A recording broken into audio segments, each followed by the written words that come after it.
पढ़ाई करनी है, एग्जाम की तैयारी करनी है, लेकिन मन है कि पढ़ाई में लगता ही नहीं। नींद आने लगती है, मन भटकने लगता है। इतनी कोशिश करता हूँ ध्यान लगाने की, लेकिन ये ध्यान पढ़ाई में लगता ही नहीं। इधर उधर की बातें दिमाग में घूमने लगती हैं। कल पढ़ लूंगा, कल कर लूंगा, करते करते वो कल आ ही नहीं पाया। अरे ये पढ़ाई नहीं, एक चुनौती है। ये कोई परीक्षा नहीं, बल्कि एक जंग है। और ये जंग बहुत छोटी सी है, क्योंकि तुम्हें जिंदगी में आगे ऐसी ऐसी चुनौतियों का सामना करना पड़ेगा, ऐसी ऐसी जंग लड़नी पड़ेगी कि तुमको समझ में आ जाएगा कि जिंदगी जीना आसान नहीं होता। ये पढ़ाई तो तुमको उस आने वाले कल के लिए तैयार कर रही है। अरे अगर अभी इसी से हार मान गए तो आगे क्या करोगे? कब तक सचिन तेंदुलकर और बिल गेट्स का एग्जाम्पल देकर खुद को समझाओगे कि उन्होंने भी तो पढ़ाई नहीं की थी? अरे उनके दिल में एक जुनून था, एक जज्बा था। अपने आप से पूछो, तुम्हारे दिल में ऐसा कौन सा जुनून है, ऐसा कौन सा जज्बा है जो बिना पढ़ाई के तुम्हारे हर सपने को पूरा कर दिखाए?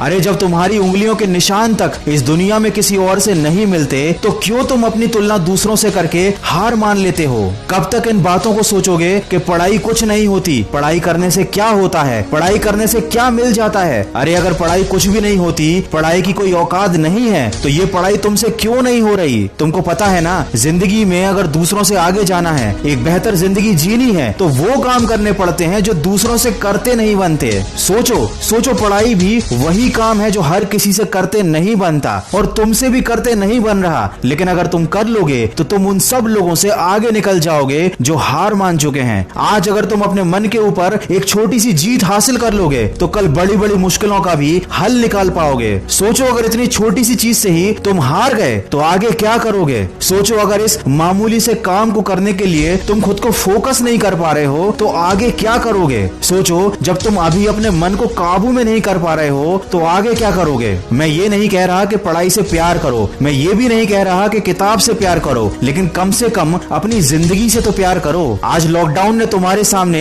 एक उदाहरण लाकर रख दिया है कि जो लोग आर्थिक रूप से मजबूत थे, उन लोगों के लिए ये लॉकडाउन छुट्टियों की तरह था। उन्हें कोई फर्क नहीं पड़ा, बल्कि उन्होंने तो इस लॉकडाउन में मजे लूटे, क्योंकि शायद उन्होंने काफी पहले मेहनत कर ली थी, पढ़ाई कर ली थी, खुद को इतना काबिल और सक्सेसफुल बना लिया था कि आज की इस बुरी परिस्थिति का उन पर कोई प्रभाव नहीं पड़ा। और जिन लोगों ने सही समय पर अपने समय का इस्तेमाल नहीं किया, उन्होंने अपने मन को काबू नहीं किया था, अपने आप को सफल नहीं बनाया था, आज उनकी जिंदगी जहन्नुम से भी बदतर हो चुकी है। दोस्त, जिंदगी का कोई भरोसा नहीं, परिस्थितियों का भी कोई भरोसा नहीं। आज अच्छी हैं तो कल बुरी हो सकती हैं। आज माँ बाप तुम्हें बिठाकर खिला रहे हैं, कल कौन खिलाएगा? आज तुम सबकी जिम्मेदारी हो, लेकिन कल सबकी जिम्मेदारी तुम्हारे कंधे पर आएगी और तब तुम्हें सारी चीजें क्लियर हो जाएंगी, लेकिन एक पछतावा रह जाएगा। उस दिन पछताने से ज्यादा बेहतर है आज थोड़ा सा कष्ट उठा लो, अपने आलस्य को एक गठरी में डालकर कमरे के किसी कोने में फेंक दो, मन को भटकाने वाले विचारों को आग लगा दो, समय को बर्बाद करने वाले मोबाइल को